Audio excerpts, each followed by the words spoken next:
Hi అండి, అందరికీ నమస్తే. ఈరోజు మన వీడియోలో మామిడి తాండ్ర తయారు చేశానండి. చాలా బాగా వచ్చింది.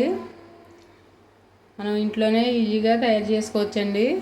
మామిడి పళ్ళు ఉన్నప్పుడు ఎక్కువ రోజులు నిల్వ ఉండవు కదండి, పాడైపోతూ ఉంటాయి. అటువంటిప్పుడు ఇలా మామిడి తాండ్ర తయారు చేసుకుంటే ఎన్ని రోజులున్నా నిల్వ ఉంటుందండి. ఈ విధంగా చిన్న ముక్కల కింద కట్ చేసుకుని స్టోర్ చేసుకుంటే మనకి ఎన్ని నెలలున్నా కూడా మామిడి తాండ్ర పాడవదండి. మరి మామిడి తాండ్రని ఎలా తయారు చేసుకోవాలో వీడియోలో చూద్దాము. వీడియోలోకి వెళ్ళే ముందు మా వీడియోకి లైక్ చేయండి, మా ఛానల్ సబ్స్క్రైబ్ చేసుకోండి. ఇంకా లేట్ చేయకుండా వీడియోలోకి వెళ్ళిపోదాము. ఫస్ట్ 4 మామిడి పళ్ళు తీసుకున్నానండి. ఈ 4 మామిడి పళ్ళు పై తొక్క తీసేసి ఈ విధంగా చిన్న ముక్కల కింద కట్ చేసుకున్నాను. ఈ ముక్కల్ని మిక్సీ పట్టుకోవాలండి.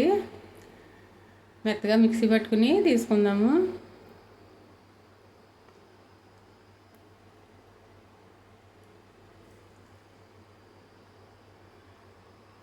ఇలా మెత్తగా మిక్సీ పట్టిన ఈ మామిడిపళ్ళు గుజ్జుని ఫిల్టర్ చేసి తీసుకుందామండి. ఏమైనా నారా పీచు ఉంటే తీసేసుకోవాలి. నేను రసాలకాయలు తీసుకున్నాను కాబట్టి ఫిల్టర్ చేసి తీసుకుంటున్నానండి. మీరు బంగినపల్లి కానీ కలటకాయలు కానీ తీసుకుంటే ఫిల్టర్ చేసే పని లేదు. ఈ విధంగా కలుపుకుంటూ ఫిల్టర్ చేసేద్దాము. ఇలా ఫిల్టర్ చేసిన తర్వాత ఈ పీచు వచ్చింది కదండి, పీచుని పక్కన పెట్టేసి ఈ మామిడిపళ్ళు గుజ్జుని ఒకసారి గరిపి పెట్టి కలుపుకుందాము.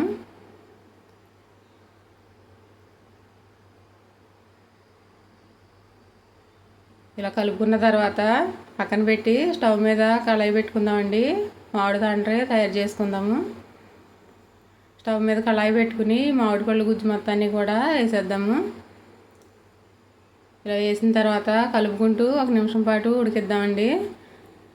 నిమిషం తర్వాత పంచదార యాడ్ చేసుకోవాలి. నేను 4 మామిడి పళ్ళు తీసుకున్నాను కదండి, ఒక అరకప్పు పంచదార తీసుకుంటున్నాను.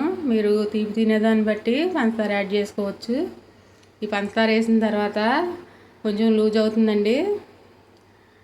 కలుపుకుంటూ 10 నిమిషాల పాటు ఉడికించుకోవాలి. దగ్గర పడే వరకు కూడా ఉడికించుకోవాలి. ఇది ఉడికేలోపు ప్లేట్కి నెయ్యి కానీ నూనె కానీ అప్లై చేసుకుందామండి.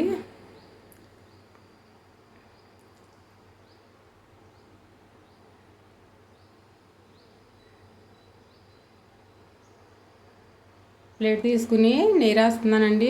ప్లేట్ మొత్తానికి కూడా నెయ్యి రాసుకుని రెడీగా పక్కన పెట్టుకుందాము.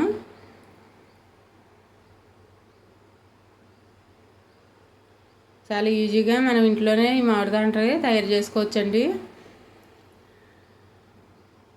ప్లేట్కి నెయ్యి రాసిన తర్వాత పక్కన పెట్టేసి ఈ మామిడి తాండ్ర రెడీ అయిందో లేదో చూద్దామండి. చిన్న ప్లేట్లో తీసుకుని ఇలా ఉంచామంటే ఈ మామిడి తాండ్ర జారకుండా ఉంది అంటే మనకి రెడీ అయినట్లేనండి.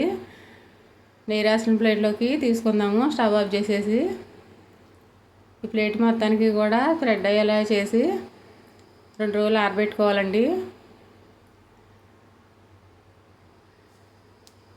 2 రోజులు ఆరిన తర్వాత మళ్ళీ మీకు చూపిస్తాను.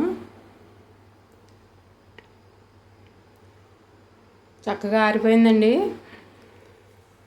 చాలా బాగా వచ్చింది. ఇంట్లోనే ఈజీగా ఈ మామిడి తాండ్రని తయారు చేసుకోవచ్చండి, బయట నుంచి తెచ్చుకునే పని లేకుండా. ఇలా చిన్న ముక్కల కింద కట్ చేసుకుని స్టోర్ చేసుకుంటే మనకి ఎన్ని రోజులున్నా నిల్వ ఉంటుంది. ఈ వీడియో కనుక మీకు నచ్చినట్లయితే లైక్ చేయండి, షేర్ చేయండి, మా ఛానల్ సబ్స్క్రైబ్ చేసుకోండి. మరొక మంచి వీడియోతో మళ్ళీ కలుద్దాం.